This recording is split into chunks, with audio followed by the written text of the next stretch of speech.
శ్రీమూర్తులు పొద్దున ఇంత ఆకలిస్తుందంటరా. అంత దరిద్రం అనిపించిన తర్వాత ఈ రిచ్నెస్ అడ్జస్ట్ అవడానికి కొంచెం టైం పెడతలేరా? అల్లు బాగా చదువుకున్నామ్మా, మిమ్మల్ని దుబాయ్ తీసుకుపోతాం ఏంట్రా. పొద్దున ఈ పంత సీను కాఫీ. నాకేదో దినా నువ్వు కూడా ఏంటయ్యా కిందకెళ్ళి తాగొచ్చుగా, వాడంటే దుబాయ్ నుంచి వచ్చాడు. బాబా టైం అవుతుంటే ఇలాగే కూర్చున్నారేంటి? నువ్వు రెడీ అవరా, టిఫిన్ చేద్దు గాని. దాని పెద్ద రెడీ అవ్వాలంటే అందరితో పెట్టే కలిసి నెత్తాను. అవును, మళ్ళా దుబాయ్ లో అందరితో కలిసి తినేది అలవాటు అనుకుంటా. చుట్టూ ఎండీలు పిఎల్తో దుబాయ్ లో నా తమ్ముడు రాజాలా బతుకుతున్నాడు. రాజాలేక బతుకుతున్నాడు, రాజ ట్రావెల్స్ లో బతుకుతున్నాడు. రాజా లెవెల్ అని చెప్తున్నా. దుబాయ్ లో రాజ ట్రావెల్స్ ఉన్నదా? దుబాయ్ లో లేదండి, అది ముంబైలో ఉంది. ముంబై అంటే అంటే ఒకప్పుడు బొంబాయి, ఇప్పుడు ముంబై అండి. నీతో మాట్లాడే పని ఉంది. పదరా పదరా పదరా. ఒంటి మీద చేయకరా, సిరాకొస్తుంది. ఏంట్రా ఓవర్ చేస్తున్నావు? అలాగే అక్కడ నువ్వు చేసిందంతా పోలితే ఇక్కడ మేము చేసి చాలా తక్కువ. బాగుందా? ఇప్పుడు కావాలా? వద్దు. ఇప్పుడు నువ్వేం చేయాలి? ఏం చేయాలి? నేను చెప్పింది చేయాలి. త్రిమూర్తులు జాగ్రత్త మేనేజ్ చేయి, ఇంట్లో మామూలు లేరు.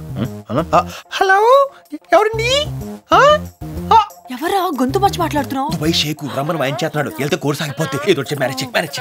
హలో, అక్కడ శ్రీనివాస్ ఇలియాస్ దుబాయ్ సీను ఉంది. మీరెవరండి? దుబాయ్ షేక్ ఆతా వరసే. ఆహా, మీది సీను నన్ను ఇక్కడ ఒరే అంటుంది. అది లేక ఇక్కడ బావులన్నీ ఎండిపోతున్నాయి. వ్యాపారంలో లాసు వచ్చి దుబాయ్ సెన్సెక్స్ దెబ్బతింటుంది. మీది తమ్ముడిని జల్దీ దుబాయ్ పంపించండి, లేకపోతే పూరా బిజినెస్ మీటేమే మిల్గయా. ఎవరే అది?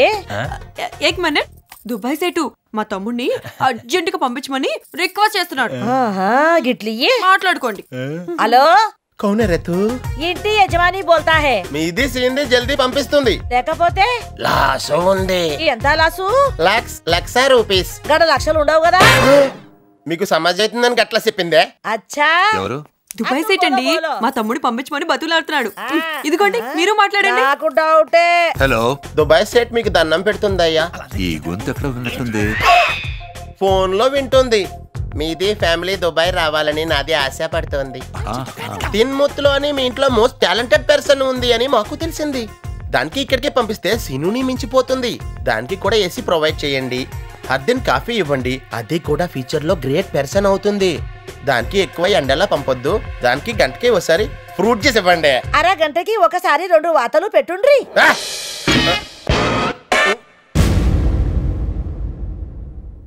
ఇలా అబద్ధాలు చెప్పి అందరిని మోసం చేయడానికి సిగ్గుగా లేదు?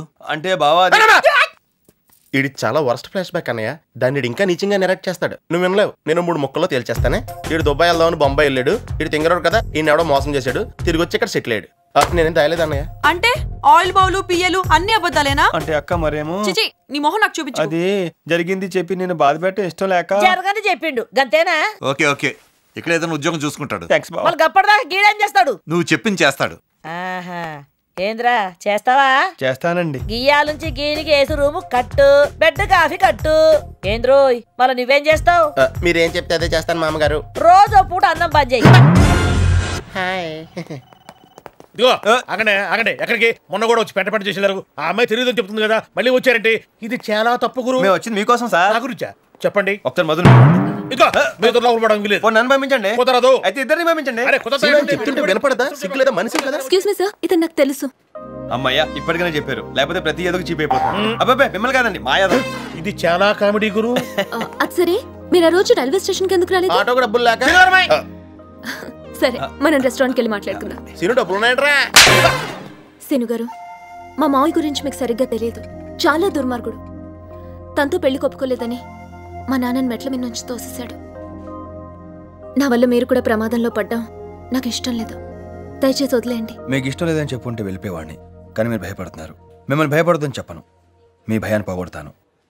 వాడు భయపడేలా చేస్తాను. కాబట్టి మీరు ఆ గొట్టంగాడి గురించి ఆలోచించడం మానేసి నా అప్లికేషన్ గురించి ఆలోచించండి. మీరు దుబాయ్కి వెళ్ళాలనే అంబిషన్ ని కూడా కాదనుకుని ప్రమాదం అని చెప్తున్నా ఫేస్ చేస్తానంటున్నారు. ఏంటా మొండి ధైర్యం? మొండి ధైర్యం లేదు, ఏమీ లేదండి. ఏదో ఆశ. ఇంగ్లీష్ లో ఏమంటారు? Hope. Many many happy returns of the day. ఏంటా ఇది? ఏదో డిస్కవరీ ఛానల్ చూసినట్టు వెళ్ళి పనులు చూసుకోండి. వెళ్ళండి సార్. ఏంటి సార్ ఇది? అందరు మిమ్మల్ని చూసి నవ్వుతున్నారు. ఏంటి ఎడవడంతా? ఈ రోజు మధు పుట్టినరోజురా. అయితే అయితే ఈ మాత్రం హడావిడి చేయకపోతే అవతల కాంపిటీషన్ పెరిగిపోతుందిరా. మీ కాంపిటీషన్ ఎవరు సార్? వాడేరా. ఆ సీన్ గాడా? అవునరా. సరే మీరు అమ్మాయి విషయం చెప్పాలి కదా, ఎలా చెప్తారు చూపించండి. చాలా ప్రాక్టీస్ చేశాను ఫైనల్ గా ఒకటి ఫిక్స్ అయ్యాను చూచండి హ్యాపీ బర్త్డే టు యు ఇలా అందరూ చెప్పగలరు అలా కాదు వెరైటీగా ఉండాలి బర్త్డే కదా సాంగ్ టైప్ వెళ్దాం ఇప్పుడు మధు గారు కేక్ కట్ చేయగానే నేను లైట్లు ఆర్పేస్తాను అందరూ షాక్ అవుతారు మళ్ళీ నేను లైట్లు వేస్తాను వెంటనే మీరు పాట అనుకోవాలి ఇది శాంపుల్ గా పాట వేసుకోవాలి పుట్టినరోజు జయ జయలో చెట్టి పాపాయి నీకు ఏటేటా ఇలాగే పండగ జరగాలి అప్పుడే ఏమైంది సిచ్యుయేషన్ సాంగేగా ఒక కన్న తండ్రి కన్న కూతుర్ని ఆశీర్వదిస్తున్నట్టుంది ఓకే కూల్ డౌన్ ఒక్క మార కలసిన అందం దుర్గా అలలాగా ఎగ్గిసిన కాలం కంటికెదురుగా కనపడగానే అంతే తడబడి నానే అబ్బా ఈ నానే చాలా బాగుందండి బాగుందా? ఫిక్స్ డ్రెస్ చేంజ్ ఈ దుర్గా డ్రెస్ బానే ఉందిగా సూపర్ సార్ చూడండి అందరూ మీ వంకే చూస్తున్నారు ఈ క్రెడిట్ అంతా నీదేరా దాని ఉందండి ఈ దుర్గా ఆ శనివాడు వస్తాడంటవా ఒకవేళ వచ్చాడే అనుకోండి మీ డ్రెస్ ముందు వాడు అంతాడా దుర్గా సర్లేండి పాట గుర్తుందా గుర్తుంది ఒకసారి వేసుకోండి పుట్టినరోజు జయ జయ సరే ఒక్క మార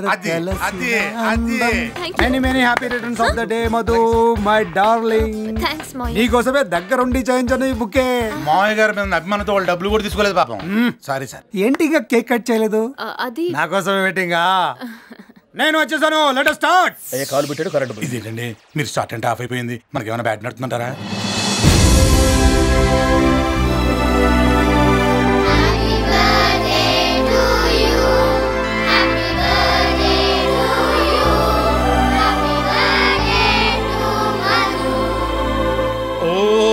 బ్యూటిఫుల్ ఫ్యాంటాస్టిక్ వండర్ఫుల్ ఎంతైనా యూత్ ఏనయ్యా విష్ హ్యాపీ బర్త్డే ఏ రా ఎట్రా ఒక్క నిమిషం చెప్తాను రావే బాబు ఎక్కడికి? అమ్మాయి తెలియదు అంటున్నా ఎందుకు ఇక వెంట పడుతున్నావు పని పట్టలేదా ఏదో నా ప్రయత్నాలు ఏమో నేను చేసుకుంటున్నాను మీకు ఎందుకు చెప్పండి బాబుజీ గారు మంచిగా చెప్తే అర్థం కదా నీకు చేయలేస్తుందేంటి ఏ పోలీస్ దెబ్బ రుచి చూపిస్తా ఎరా దుర్గా అవునండి పోలీస్ దెబ్బా ఇవన్నీ ఎందుకు కానీ ఒక ఏం ఆడుకుందామా దారికొచ్చాడు ఇదే పార్టీలో ఇక్కడే నేను కొట్టింతాను నన్ను కొట్టమగాడేవట్రా నేను కొట్టడానికి మొగలు కావాలంటే ఆటోతో కొట్టించేస్తాను ఆడలతోనా ఈ కాన్సెప్ట్ అయితే బాగుంది ఇది కొట్టించాడు చూద్దాం చూసి ఎంజాయ్ చేద్ది కానీ ఆ మాట మార్చకూడదు నీకు ఆడోళ్ళ చేతిలో అప్పడం అయిపోద్ది టెన్షన్లు ఏదో మాట్లాడుతున్నాడు నాకు అలా అనిపించట్లే కొంచెం సీరియస్ గానే ఉన్నాడు ఈ ఫోన్ ఒకటి హలో హలో తుకారాంజీ ఎస్ ఒకసారి ఉషా నాయుడు గారు ఫోన్ ఇస్తారండి మీరెవరండి నేను ఆవిడకి తెలుసండి నాయుడు గారు మీకు ఫోన్ పోనా హలో ఏమే నాయుడు ఎలా ఉన్నావే ఎవడ్రా నువ్వు ఆ జోరు స్పీడు తగలేదే హానిక ఒరేయ్ ఎక్కడి నుంచి మాట్లాడుతున్నావురా ఇదే పార్టీలో నన్ను కంగారు పడకే ఎక్కడున్నావురా నీ కళ్ళు పేలుపై డ్రెస్ వేసాను ఇంకొక క్లూ ఇమ్మంటావా ఒక మారు గలేసిన అందం ఈ ఫోన్ ఒకటి మోగుతూనే ఉంటుంది హలో తుకారాంజీ నమస్తే ఎస్ నమస్తే ఫోన్ ఒకసారి కల్పన మేడంకి ఇస్తారా ఆవిడకే చేయొచ్చుగా ఆవిడ బ్యాటరీలో ఎంతకీ మీరెవరు ఆవిడకి బాగా తెలుసు ఈవిడికి బ్యాటరీలో సర్కిల్ హై కల్పనాజీ హలో కల్పే ఎలా ఉన్నావా ఎవడ్రా నువ్వు అప్పుడే కొత్త మర్చిపోయావంట పిచ్చి పిచ్చిగా వాగావంటే మా తమ్ముడితో చెప్పి షూట్ చేయిస్తాను మీ తమ్ముడు ఎందుకే నువ్వే షూట్ చేసాయి ఎక్కడున్నావురా నువ్వు ఇదే పార్టీలో ఉన్నాను నువ్వు ఇస్తే తీసుకో ఒక్క మారు గలేసిన అందం కల్పే సైలెన్స్ ఇప్పటిదాకా మధుకి కొంతమంది గిఫ్ట్లు ఇచ్చి విషయం చెప్పారు మరి కొంతమంది చీప్ గా క్యాండిల్స్ అవి పెట్టి విషయం చెప్పారు ఇవేవి కాకుండా సొంత టాలెంట్ తో గుండెల్లోంచి తనుకొస్తున్న ప్రేమని పాటగా మలిచి మీ ముందు ఆవిష్కరించబోతున్నాను ఒక్క మార కలసిన అందం అలలాగో ఎగిసిన కాలం కంటికెదురుగా కనపడగానే అంతే తడబడి ఇందాక ఫోన్ లో పాట పాడింది ఏదమేనే రేయ్ ఆపురా ఏ పాట ఎందుకు పాడుతున్నావు ఇంప్రెస్ చేద్దామని ఎవరిని నా మధుని అంటే మధు కూడా ఫోన్ చేసావా రోజు చేస్తుంటాను ఒళ్ళు బలిసు కట్టుకుంటున్నావురా పేగులు తీసి మెళ్ళ వేసుకుంటా ఏయ్ ఏంటి నువ్వు నేనెవరో తెలుసా నేనెవరో తెలుసా మహిళా మండలి డైరెక్టర్ నేనెవరన్నా తెలుసా డిఎస్పీ సామ్రాజ్యం అక్కని అసలు నేను ప్రాణం పోయినా చెప్పొద్దు ఇది ఇక్కడితో పోద్ది లేకపోతే ఉద్యోగం దొబ్బిద్ది వాళ్ళని ఏం చేసుకుంటారో చేసుకోమని చెప్పండి నేనెవరో చెప్పను మీరేం చేసుకుంటారో చూసుకోండి బాగా కొట్టద్దమ్మా ప్లీజ్ అమ్మా దండ పెడతాను మొత్తానికి అప్పుడం కూడా అన్నంత పని చేశాడు